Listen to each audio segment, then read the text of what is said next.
Então, gente, nesse próximo vídeo agora, a gente vai mostrar e preencher aqui uma tabela com as posições das arestas daquele sólido que fizemos no exemplo anterior, as posições das arestas em relação aos planos de projeção, em relação ao π1 e ao π2, né, que são os planos de projeção. Ora, o sólido ele é composto de arestas, e se a gente pegar cada aresta dessa individualmente, ela vai ter uma posição em relação ao π1 e em relação ao π2. E que posições são essas? Ou ela pode estar em relação ao π1 e em relação ao π2, ou paralela, ou perpendicular, ou oblíqua.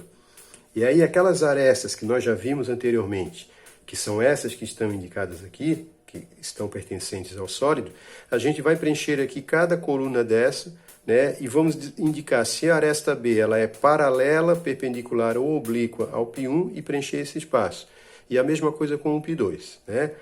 Para não precisar escrever toda a palavra, esses símbolos aqui, eles substituem as palavras, né? Então, paralela, duas barrinhas oblíquas, perpendicular, como se fosse a letra T, né, invertida, de cabeça para baixo, e a posição oblíqua, né? Então, uma linha horizontal e uma linha oblíqua em relação a essa linha horizontal, correto?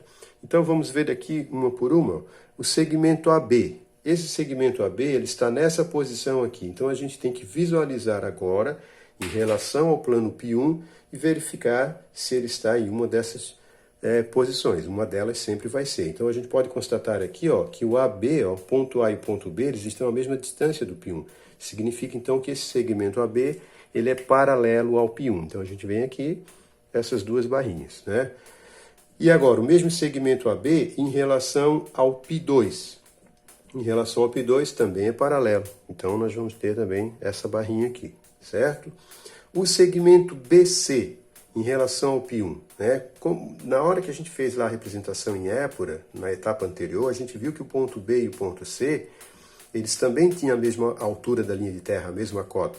Então, BC também é paralelo ao π1, e em relação ao π2, o BC já é oblíquo, né? A gente pode ver que o B está mais para a direita lá, quando a gente faz a representação em épura, e por aqui também dá para notar isso, né? Então, BC em relação ao π2 é oblíquo, certo?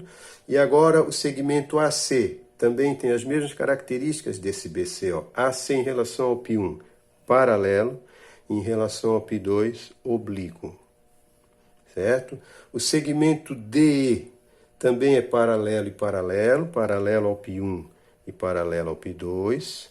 EF também tem as mesmas características do BC aqui, ele é paralelo ao BC também, então EF paralelo ao π1 e oblíquo ao π2, né? DF também, mesma coisa, paralelo ao π1 e oblíquo em relação ao π2.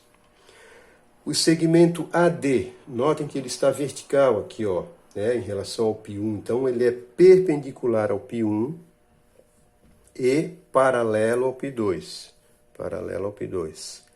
FC a mesma coisa, perpendicular ao π1 e paralelo ao π2. E EB também, né, perpendicular ao π1 e paralelo ao π2, né?